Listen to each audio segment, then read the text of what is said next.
You're listening to the Who is Christine Anyway podcast season 2. Today's guest is Mellyssa Woodward. Enjoy. So it was great to have you in there. There was sitting space, there was standing space, there was, and we didn't break down till, oh my God, everything didn't finish until it was a late night. But when I finally broke down and went and got food and went in for sleep, like I hadn't slept in a while, and I went in and I went to go to sleep. So I'm walking around like placid, laughing. I don't know if it's just sleep delirium or what. You're just laughing. And Amelia was my assistant. So I had a 15-year-old as an assistant, which was awesome. So that is just a whole nother story. That's amazing. Mm-hmm.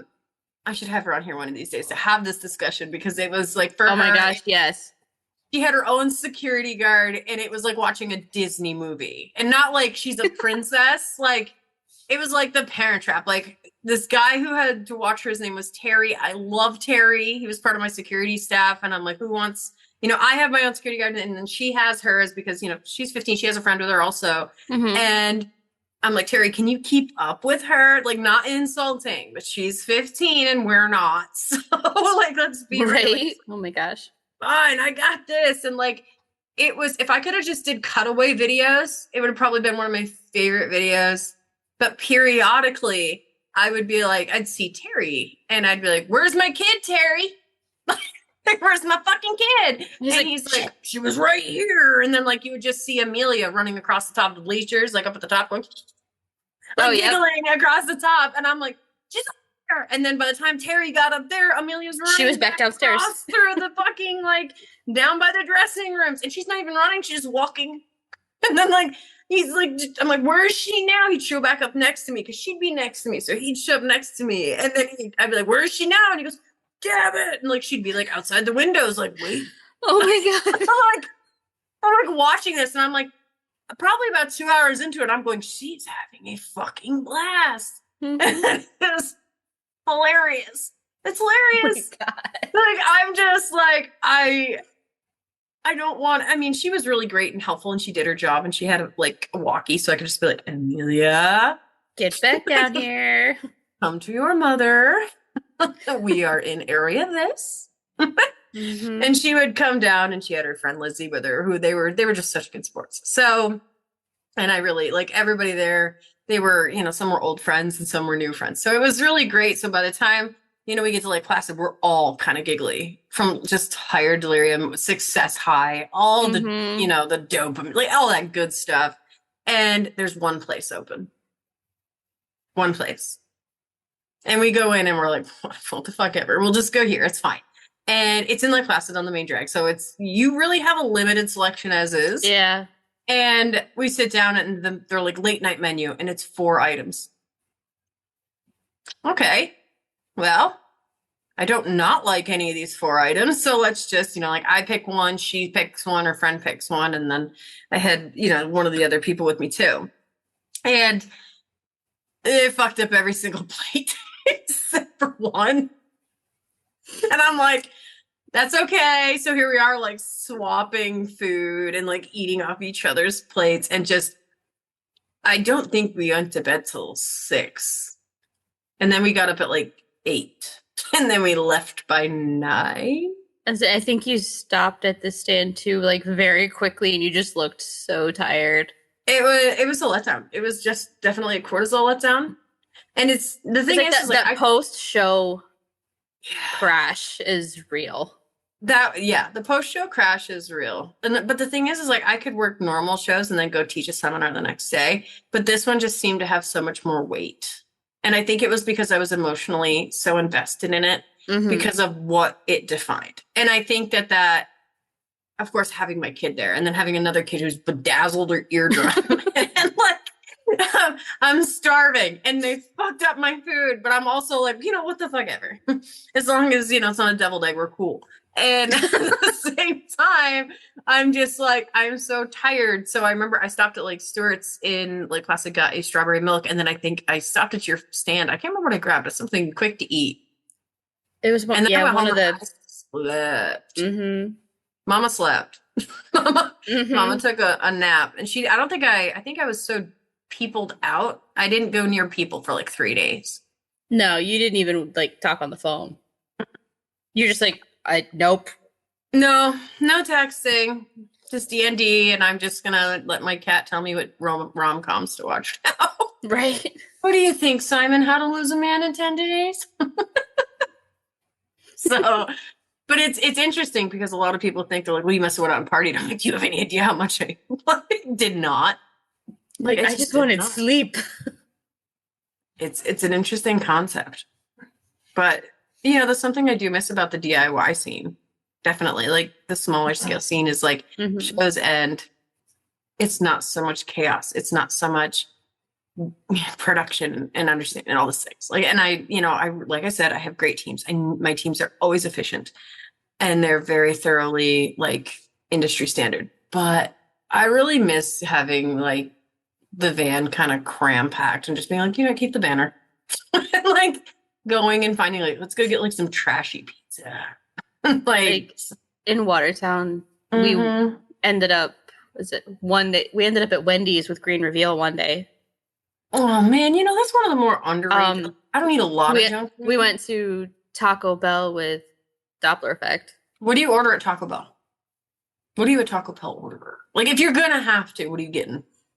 Well, then I just went straight up tacos. Now I like the black bean chalupa. The what? Black bean chalupa. It's like a puffy taco thing.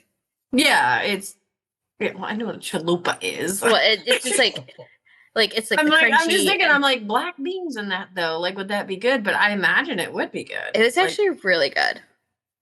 I'm like a crunch wrap girl, just no sour cream. I can't do the crunch wraps. But the Cantina tacos, have you tried those before? Yes. My favorite thing to get there is their portobello quesadilla. My daughter loves that. With a big old pomegranita. I like the bowls too. Like I guess I don't eat out as much as I don't want to say as I would like to, but like as we used to.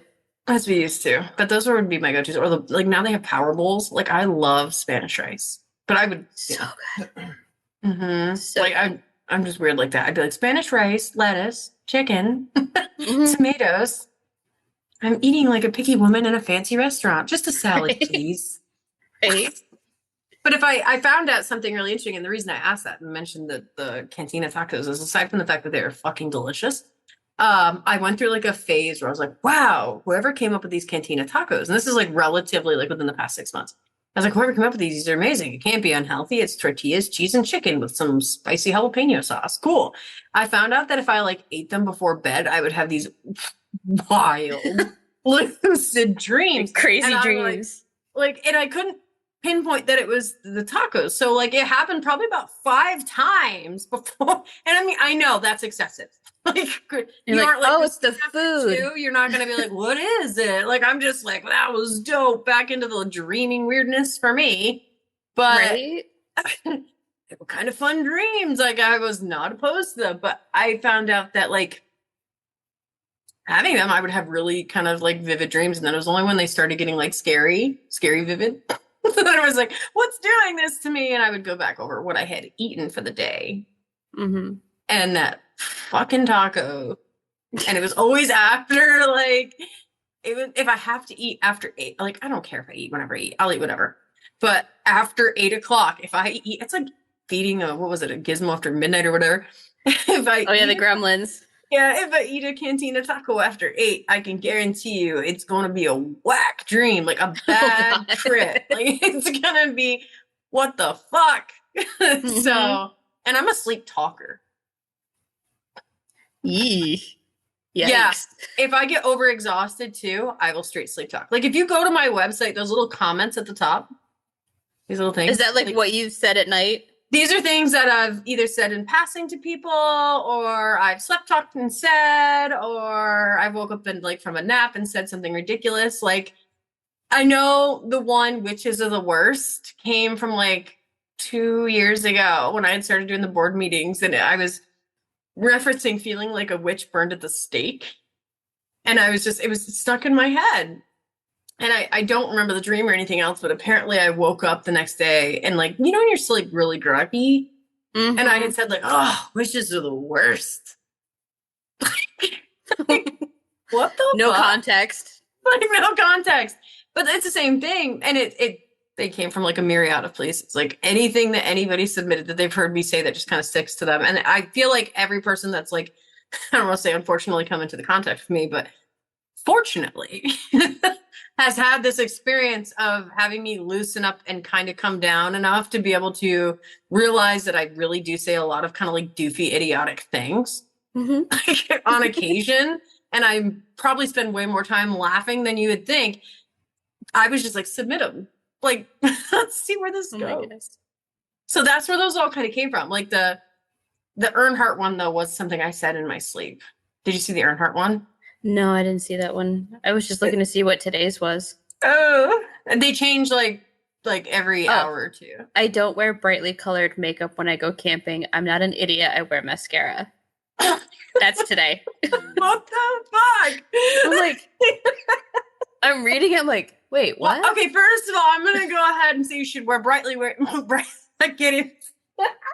That is so bad. You should wear brightly colored makeup. You're gonna get fucking shot in the woods. Right? Like, and I wear all black. I look like a goddamn black bear. Like, I'm all in black, gray. Could you imagine though, like black everything with blonde hair, just mascara, and then this bright ass eyeshadow? They're like, is that a bear prostitute? Well, I was taking my dog for a hike with my mom one day. I'm all in black. Totally forgot to bring orange anything. And my hair is bleached so white, it looks like a white-tailed deer's tail. And I'm short.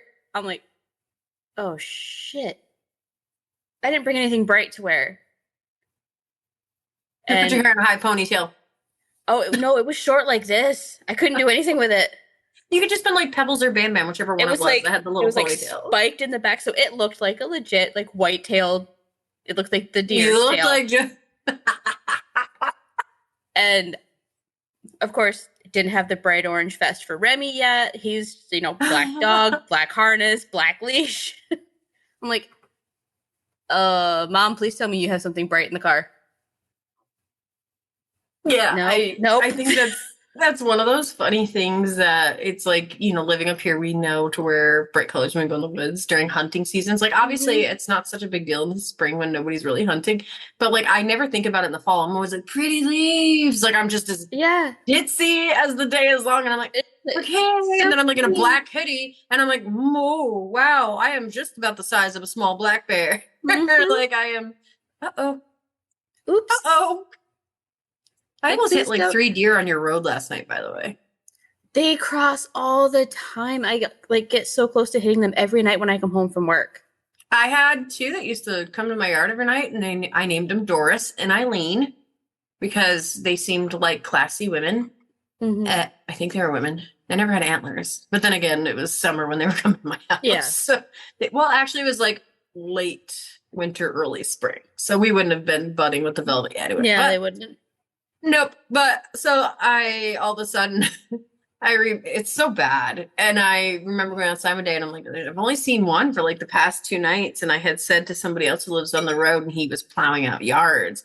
I'm like, I haven't seen the deer that come by every night. And like, there's pictures, go through my Facebook, you'll see pictures. And like, I think there's even a video with like Snow White music in the background of the deer. You should see my mom's yard. I swear she's a Disney princess. Well, I thought it was cute. I'm like, Snow White. And it's like, like in the background. And then I find out like 3 days later, it's like, yo, I fucking hit him with a snowplow. I'm like, oh my God. I'm like, now I got to explain to Dahlia, like, why her deer friends aren't there. Do I take the Mufasa approach? Like, sometimes things happen by accidentally on purpose.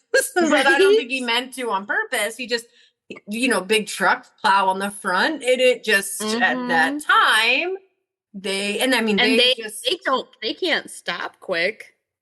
They're fucking deer, Melissa. And they're just gonna like the truck can't stop quick. I love animals. I will apologize to the animal. This is my problem. I'm like, not my deer. But I'm like, I will apologize to the animal. But at the same time, I got ran over by a deer in my yard. Oh God. Last fall. Or was it like the fall before? Whatever. I saw a deer and it ran down my driveway. Like, where my car parks. Parked in my driveway. And I walked down that back area. And I was like, I just want a picture, like an absolute moron. And I'm like, she must be behind this here cedar fence hedge thing, or she's on this side by my raised garden beds. I'm just gonna creep around the corner. And I'm like, camera out. And I just peek over, and I didn't have the sound off on my phone, and I normally do. And it went click, and it startled her. And she booked it. All you see are my ankles go above my head, and I land on my back. And I'm like, I got the picture. Like, oh my God. Wow. Grandma got run over by a reindeer may be an actual story of someone's grandma. Right? Like, oh, has anybody investigated that? Can we get a Mythbusters on that? Did Grandma really get run over by a reindeer? Right? Oh my gosh. And will she be making it for Christmas Eve? Mm-hmm. So yeah, I didn't hit the deer. The deer hit me. I mean, yeah, I've had a deer. My mom calls it whitetail customs when they hit the car. Yeah. When they hit and there's a difference too, because like you hitting the deer versus the deer hitting you. And it's interesting. This one jumped into my windshield. Yeah, they'll jump on and they'll jump like into back. I've had them hit back corner panels. I've had them hit like run right into like where I'm sitting, and I'm like, they're adorable. But I was on my way to a counseling session, and it was like January, 6:30 in the morning, so it's still kind of dark. It was rainy. Mm-hmm. Got this truck behind me. He's got bright lights. I'm in this old Subaru this old Subaru that has literally been through my mom, my brother, and I all hitting deer on it. And it's still going. This is not brought to you by Subaru. But no, not brought to you by no. But I'm driving, and next thing I know, I see this head. It hits the frame, cracks one side of the windshield, breaks the mirror, bounces down the side of my car, ends up underneath that guy's truck. One hits the back of my car, hits the front of his truck, and a third deer clips his back bumper. You're in a violent tornado of deer. And I'm stopped. I'm like, I'm between Potsdam and Canton because I got to go to Ogdensburg. Did the entire herd just decide, like, fuck yo shit? It's, you know, that like swampy area before the Legion? And I'm like, I know exactly what you're talking about. I end up pulling over at the old Valero station, and I'm like, you need a minute to process it. Yeah, you really do. It's like, and did most of it, like, I mean, aside from the one that went under the guy's truck, did the rest of them just kind of keep going? No, we both took out one, and then the other one kept going. You know what's crazy too, though, is like if I accident, and it's always, I feel awful because I do know that like technically our roads are in their environments, and we lived in an area, like I'm really big on that. Like I love animals. I'm really big on like if you're going to hunt, you do it responsibly, and that like and use as much as you can. Use what you hunt. You know, take what you get. You know, population control. Like I was raised in a hunting family, so it's kind of one of those things where it's like I understand the validity of that argument. At the same time, I really get creative with cuss words when they get up and keep running. Like, you're like, what the? Bleep, bleep, bleep. And they're like, hey, there's kids in the car. And I'm like, they've heard worse. And it's but I'm sitting there like. Which really doesn't paint a good picture of me as a parent. I don't know. The kids are fine. The kids are great. They have really great adjective skills. Let's just go with that. But it's like, I can't explain the level of frustration. Like, because now you have to, so you pull over if you hit a deer or a deer hits you. And if the deer gets up and runs, woohoo, they've managed to survive the encounter and they're free. Mm-hmm. And now you have to call an officer and you have to explain to an officer that the deer hit you. Thankfully, the guy behind me stopped because he's like, no, I can, it hit her and then hit me. I'm like, thank you for staying. But it's like trying to convince an officer that it's like, no, please don't put it. The insurance is gonna think, and this is not the case. And it's like, but I'm they're like no body, no crime. I'm on my way to a therapy session. Didn't tell him that it was actually for anger management at the time. She just said the anger management probably would have got you further. And I'm just like. He's like, well, are you going to keep going? I was like, no, my mother's coming. If the car's not drivable, I'm just going back to work. I mentioned that in another podcast. I'm like, if you hit a deer up here, they ask you if you're going to keep it. And I'm like, no, I just bruised the living shit out of it. The only thing good on it is probably its back straps. And that's assuming if, you can even access that. And the deer's blown to shreds. Like, it's not. Yeah, you're just like, I'm pretty sure the bone just shattered and everything. So it's not going to be any good. I feel horrid. Like, I feel like, I don't know. It's kind of one of those things where it's like, it's just like one of my things. Like but at the same time, I grew up in a family where it's like waste not, want not. And it's one of those things where it's like, if you can utilize whatever, I don't know. The idea of taking anything's life, livelihood, or et cetera, kind of just, it just kind of sits wrong with me. Like I would be Snow White if I could. Like if I could, I'd just have all the animals everywhere. Doing your chores. Yeah. I'm the girl that's like, like maybe 2 years ago in the summer, like there was a dog in the neighborhood and I'm also stopping and helping turtles across the road constantly. So like will be how I die. So you can just write my obit when I go. She was saving a turtle. But I will stop a car, get a dog, and I'm like, where's your tag? And I'm like talking to it like weird. I'm like, where have you been? Is your family know you're missing? Like the dog's gonna tell me. I'm like, how far are you from home? You must be terrified. You want some snacks. Oh my God, that was me the other night. My dash.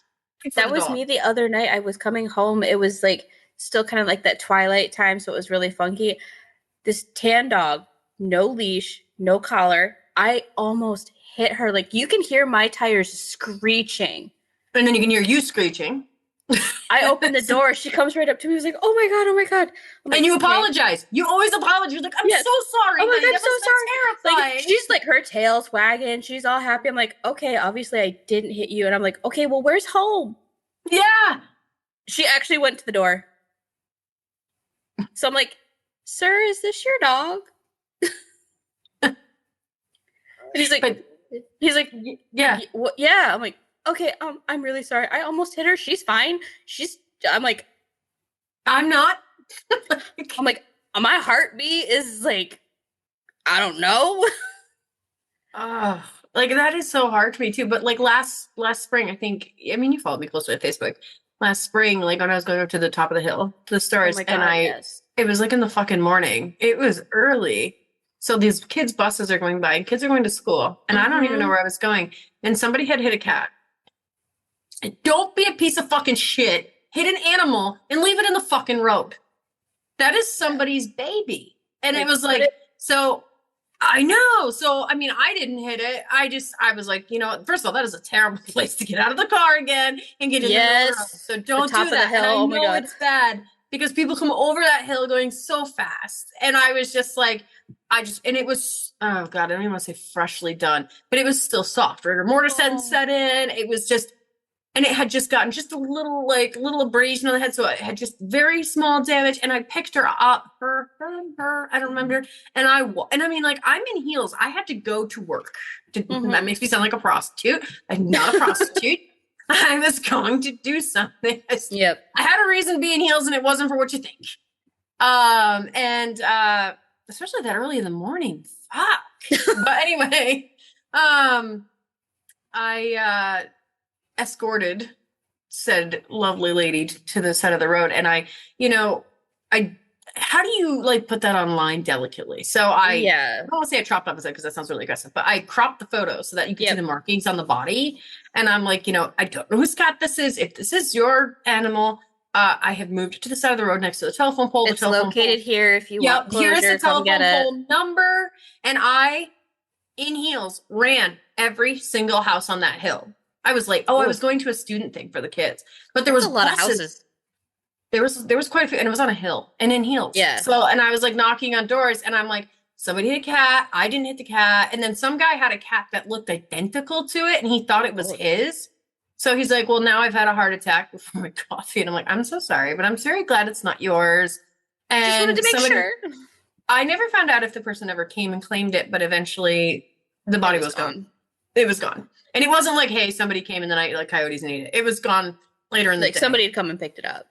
Yeah, it was gone in the day, like afternoon. Somebody had came and buried it. So, but I had posted it in all the garage sale groups and all the Humane Society. The scanner pages and everything. I'm very thorough with that. And I don't know. I can't understand. I can understand if you don't know you do it. It's like, maybe it hit your wheel and you just didn't know what it was. But I will also pull over if I hit like a blue jay and like, is it in the grill? Like I'm like checking because it's just, I'm checking for chipmunks and squirrels now because I ended up with a chipmunk in the blower motor of my car. Keep listening for the next part of this episode. Visit www.whoischristineanyway.com for access to all the social media links and additional podcast episodes.